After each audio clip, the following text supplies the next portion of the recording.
सांगली जिल्हा मध्यवर्ती बँकेच्या बाबतीमध्ये आदरणीय पडळकर साहेबांनी सांगितलं की जिल्हा मध्यवर्ती बँकेचे चेअरमन आदरणीय मानसिंग भाऊ नाईक यांनी सरकारकडे मागणी केलेली होती की बँकेमध्ये मोठ्या प्रमाणामध्ये भ्रष्टाचार होतो आहे, गैरकारभार चाललेला आहे आणि याची चौकशी झाली पाहिजे.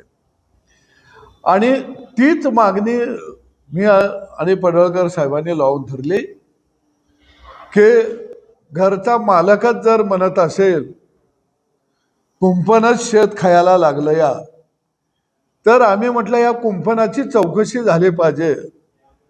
आणि म्हणून आता या ठिकाणी निवृत्त न्यायाधीश आदरणीय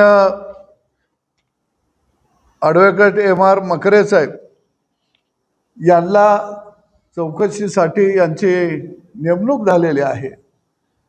आणि निश्चितपणानं ही चौकशी लवकरात लवकर व्हावी अशी अपेक्षा सांगली जिल्ह्यातील सगळ्या जनतेची आहे. मला वाटतं की हे जे संचालक मंडळ आहे यांनी आता स्वतःहून राजीनामे दिले पाहिजे, ती पारदर्शकपणानं जर चौकशी व्हायची असेल तर. पण मला वाटत नाही की गुळाला चिकाटलेले हे मुंगळं बाजूला होतील. जयंत पाटलांनी परवा तातडीनं बैठक घेऊन ठेवे काय 10,000 कोटी का 1,000 कोटी गोळा झाल्या, नफा 200 का 300 कोटी रुपये झाला. आता हे वाटून कोण कोण घेणार आहोत याची यादी जयंत पाटलांनी सांगितली असते जिल्ह्याला तर बरं झाले असते. जेवढ्या म्हणून ठेवी जमा होतात, पीक कर्ज सोडलं तर बाकीच्या सगळ्या ठेवीचा पैसा जयंत पाटील आणि त्याचं टोळकं वाटून घेत असतं. आणि म्हणून सांगली जिल्हा मध्यवर्ती बँकेमध्ये हे सगळे ठग बसलेले आहेत आणि या ठगाने मोठ्या प्रमाणात भ्रष्टाचार केलाय, त्यांच्यावरती गुन्हा दाखल झाले पाहिजेत. ही मागणी आम्ही विधानसभेमध्ये विधान परिषदेमध्ये लावून धरली. आणि मी निश्चितपणानं सांगतो की हे सगळे ठग गजाआड झाल्याशिवाय राहणार नाही. यांनी मनमानी पद्धतीनं कर्ज वाटप केलेलं आहे, विनातारण कर्ज वाटप केलेलं आहे, आपल्या बगलबच्च्यांना कर्ज वाटप केलेलं आहे.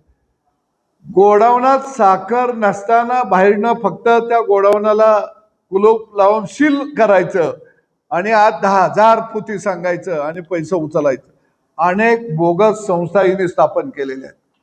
आता जिल्हा मध्यवर्ती बँक जिंकता यावी म्हणून अनेक बोगस कोऑपरेटिव्ह संस्था रजिस्ट्रेशन करून बँकेला सभासद केलेले आहेत.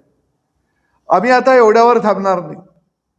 पूर्वी जी नोकर भरती केली, ज्या कंपनीनं ही नोकर भरती केलेली आहे ती कंपनी सुद्धा भ्रष्टाचारामध्ये अडकलेली आहे. इतर बँकेच्या मध्ये त्या कंपनीवरती गुन्हा दाखल झालेला आहे.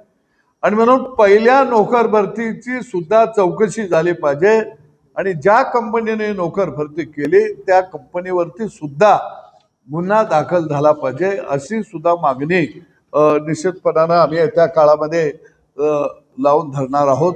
जोपर्यंत भ्रष्टाचार मुळासकट खणून निघणार नाही तोपर्यंत हा आमचा लढा थांबणार नाही. कारण आम्ही दोघांनी या भ्रष्टाचाराच्या विरोधामध्ये बँकेवरती मोर्चा सुद्धा काढलेला होता.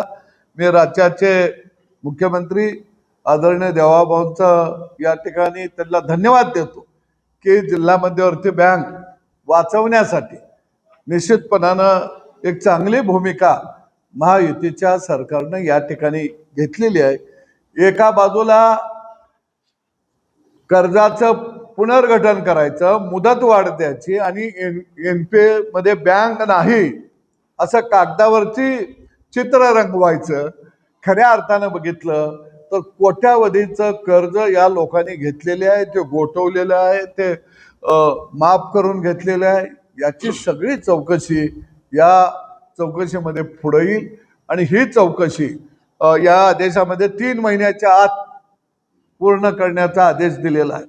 आणि मला खात्री आहे 3 महिन्यानंतर प्रशासक तर येईलच, पण हे यांच्यावर सगळे सगळ्यांच्यावरती गुन्हे निश्चितपणानं दाखल होतील आणि जे संचालक आहेत ते येणाऱ्या निवडणुकीमध्ये निवडणूक लढवायला सुद्धा पात्र असणार नाहीत, ते सगळे अपात्र ठरतील. महत्त्वाचा विषय आहे, सदाभाऊंच्या नेतृत्वामध्ये जिल्हा बँकेचं जे भ्रष्टाचार सुरू आहे त्या भ्रष्टाचाराला आळा घालावा म्हणून आमचा प्रयत्न आहे. राज्याचे मुख्यमंत्री माननीय देवाभाऊंना मागच्या 5-6 दिवसापूर्वी आम्ही भेटलो होतो. काल सदाभाऊ तर बसून निर्णयच करून घेऊन आलेले आहेत.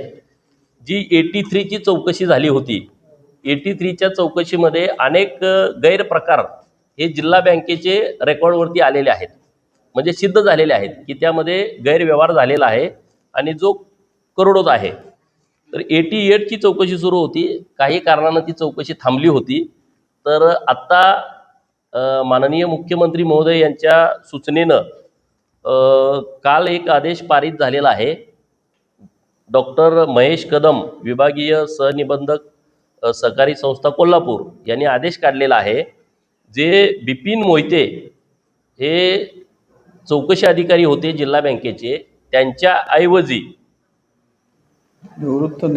निवृत्त न्यायाधीश माननीय ॲडव्होकेट M.R. मखरे यांची नियुक्ती काल केलेली आहे आणि येत्या काही दिवसामध्ये या बँकेची जी 88ची चौकशी आहे ती चौकशी पूर्ण होऊन त्यांच्यावरती कडक कारवाई व्हावी अशा पद्धतीची भूमिका आमची आहे. आता ही चौकशी अधिकाऱ्यांची नेमणूक झाली, त्याचं पत्र पण आता आम्ही तुम्हाला देऊ. तर बँकेची चौकशी होऊन त्यांचा जो गैरकारभार आहे त्याच्या संदर्भामध्ये योग्य कारवाई व्हावी याचा पाठपुरावा आम्ही करतो.